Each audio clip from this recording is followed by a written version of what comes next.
Assalamualaikum warahmatullahi wabarakatuh. Alhamdulillah wassalatu wassalamu ala rasulillah, amma ba'du.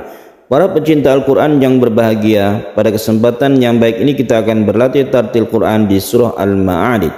Mari kita simak bersama-sama. A'udzu billahi minasy syaithanir rajim. Bismillahirrahmanirrahim. Sa'ala sa'ilun bi'adzabin waqi'. Dalam kita menempatkan cengkok, maka kita memilih tempat-tempat yang pas sehingga tidak sampai merusak tajwid. Dalam hal ini kita bisa memilih di tempat gunnah atau di tempat yang panjang. Misal di sini ada mad wajib muttasil, di sini kita beri cengkok, kemudian di sini ada iklab, ada juga di sini idgham bi gunnah. Maka di tiga tempat yang berwarna ini kita berikan cengkok. Cengkok yang pas itu yang tidak fales sehingga membuat bacaan kita lebih indah. Sa'ala kita bisa seperti itu. Yang penting kita lenggokkan tanpa mengurangi tajwid. Jadi tajwidnya tetap dalam jalur yang benar. Sa'ala sa'ilum. Jadi ketika iklab ini juga sa'ala sa'ilum bi'adzabin waqi'. Biu ini kan gunnah. Ini kesempatan kita untuk memberi cengkok sehingga tidak lurus tapi ada irama yang menyertainya. Sa'ala sa'ilum bi'adzabin waqi'. Tentunya dengan porsi yang sesuai dengan panjangnya ya. Misalnya mad wajib muttasil 2,5 alif. Apabila di situ tidak ada yang kita berikan atau tempat untuk cengkoknya tidak ada, maka tidak perlu cengkok. Seperti ayat yang kedua ini. Lil kafirina laisa lahu dafi'. Karena tidak ada di sini yang panjang atau gunnah, maka tidak perlu kita memberi cengkok. Karena apabila kita memberikan cengkok, khawatir nanti akan melebihi panjang yang semestinya. Di sini cuma ada mad tabi'i, kemudian di sini lahu ini adalah mad silah qasirah. Ini tidak perlu dicengkokkan. Kita lurus saja.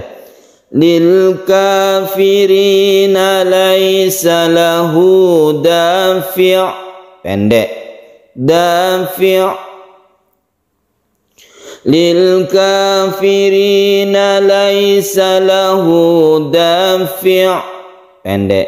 Demikian juga ayat 3. Di sini kita tidak menemukan yang gunnah. Minallahi dzil ma'arij. Misalnya kita memberikan sedikit itu mad tabi'i, ini hati-hati. Ma'arij. Cuma penekanan seperti itu tanpa diberikan cengkok. Minallahi dzil ma'arij.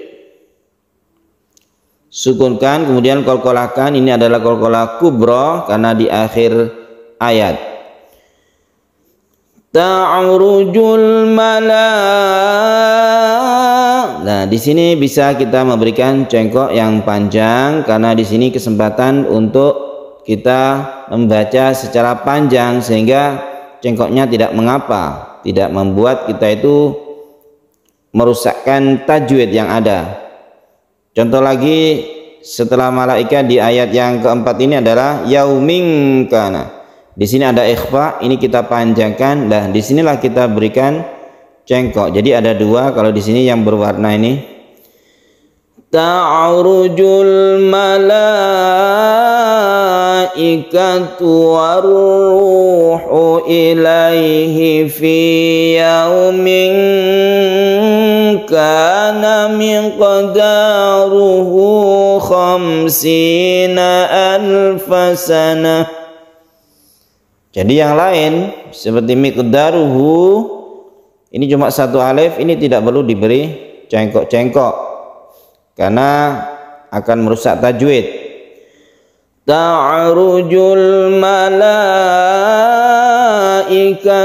warruhu ilaihi fi yaumin kana miqdaruhu khamsina alfasana.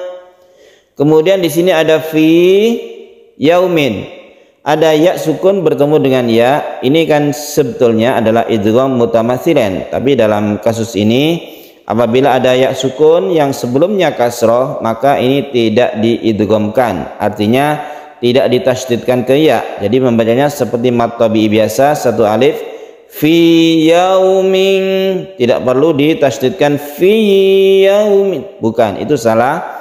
Yang betul adalah biasa saja fi yaumin, meskipun dia itu idgham mutamatsilan. Jadi aslinya itu idgham. Oleh karena itu ini disebut pengecualian dari idgham mutamatsilan. Apabila ada ya sukun yang sebelumnya ada kasroh atau waw sukun sebelumnya ada dhammah, itu juga termasuk pengecualian dari idgham mutamatsilan. Jadi tidak diidghamkan.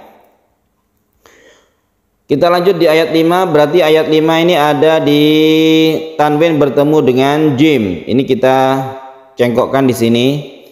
Fasbir sabran jamila. Ini kesempatan untuk kita memanjangkan karena dia ikhfa ya. Kemudian hati-hati di sini ada ro yang tipis, ro tarqiq ya. Kemudian ada qalqalah sughra. Fasbir sabran jamila. Jamila, ini satu alif saja, yang belakangnya ini mad iwad, satu alif juga, tidak perlu dicengkokkan. Fasbir sabran jamila, seperti itu, sehingga kita tetap di jalur tajwid. Berikutnya yaitu ini ada guna musyaddadah. Ini kesempatan kita memberikan cengkok di sini. Innahum yarawnahu ba'ida. Pendek saja, satu alif saja untuk mad iwad, belakangnya innahum. Silakan dicoba-coba untuk cengkoknya itu, terserah Anda. Meninggi atau datar, yang penting dilengkokkan, belajar terus menerus sehingga nanti tidak falas dalam membaca. Innahum yarawnahu ba'ida wa narahu qariba. Di sini tidak ada yang dengung, jadi lurus saja, tidak perlu memaksakan untuk cengkok. Kemudian yang ayat 8 ini ada kesempatan kita di mad wajib muttasil. Yauma takunus samaa'u kalmuhl. Untuk mewakafkan kalmuhl ini kita sukun lamnya, kemudian harus ada suara lam itu ketika kita wakaf. Kalmuhl. Sepertinya qalqalah tapi bukan qalqalah haknya, jadi dia itu langsung otomatis membentuk lam. Kalmuhl, kalmuhl, kalmuhl. Yauma takunus samaa'u kalmuhl wa takunul jibalu kal'ih. Hak kemudian sukun nun juga. Di sini tidak ada yang perlu kita cengkokkan karena satu alif saja atau tabi'i. Wa takunul jibalu kal'ihn. Bukan sengaja untuk mengkolkolahkan atau memantulkan hak ya, tapi ini secara otomatis kita harus menempatkan nun itu di sukun setelah hak sukun. Wa takunul jibalu kal'ihn ولا يسأل حميم حميما ولا يسأل حميم حميما Shadaqallahul azim. Para pecinta Al-Quran yang berbahagia, demikian latihan tartil Quran kita dan latihan cengkok kita di surah Al-Ma'arij. Semoga bermanfaat. Wassalamualaikum warahmatullahi wabarakatuh.